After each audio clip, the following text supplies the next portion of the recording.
கமல்ஹாசன் பண்ண ஒஸ்டான செலவுல விதாந்துட்டு நம்ம பார்க்க போறோம். உத்தம் வில்லன் படத்துக்கு ஒன் ஆஃப் த ப்ரொடியூசரா லிங்குசாமி இருந்திருக்காரு. உத்தம் வில்லன் படத்தோட கதையை பிடிக்காம வேற ஒரு கதையை படமா பண்ணலாம்னு சொல்லி கமல் கிட்ட வந்து கேட்டிருக்காரு. கமலோ இது என்னோட ட்ரீம் படம், என்னை நம்பி பண்ணுங்கன்னு சொல்லி கேட்டிருக்காரு லிங்குசாமி கிட்ட. லிங்குசாமியும் சரி ஓகே, படம் எடுத்து முடிச்சதுக்கப்புறம் நான் சில கரெக்ஷன் சொல்லுவேன், அதுக்கு நீங்கள் ஒத்துக்கிட்டீங்கன்னா படம் பண்ணலாம்னு சொல்லி கேட்டிருக்காரு. கமலும் அது ஒத்துக்கிட்டு படம் வந்து நடிச்சு முடிச்சிருக்காரு. நடிச்சு முடிச்சதுக்கப்புறம் லிங்குசாமி கிட்ட காட்டியிருக்காரு.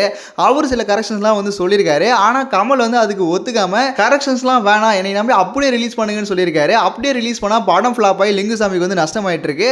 ஸோ அந்த நஷ்டத்தை ஈடுகட்டுற மாதிரி நான் வேற ஒரு படம் பண்ணி தரேன்னு சொல்லி கமல் வந்து லிங்குசாமி கிட்ட சொல்லியிருக்காரு. ஆனால் கடைசி வரைக்கும் படமே பண்ணி தரல கமல். அதுக்காக ஒரு படம் பண்ணி தரேன்னு சொல்லியிருக்காரு. அப்போது எழுதியே கொடுத்தாங்க. இதே மாதிரி மக்களுக்கு சேவை பண்ண வரேன்னு சொல்லி மக்கள் நீதி மையம்னு சொல்லி ஒரு கட்சியை வந்து ஸ்டார்ட் பண்ணாரு. கட்சி ஸ்டார்ட் பண்ணி எல்லா கட்சியும் வந்து எதிர்த்துட்டு இருந்தாரு. அதில் முக்கியமாக டிஎம்கேவுக்கு பயங்கரமாக அகைன்ஸ்டாக வந்து பேசிட்டு இருந்தாரு. ஆனால் எலெக்ஷன்லாம் முடிஞ்சதுக்கப்புறம் இப்போ போய் டிஎம்கேலே வந்து ஐக்கியம் ஆயிட்டாரு நம்ம கமல்.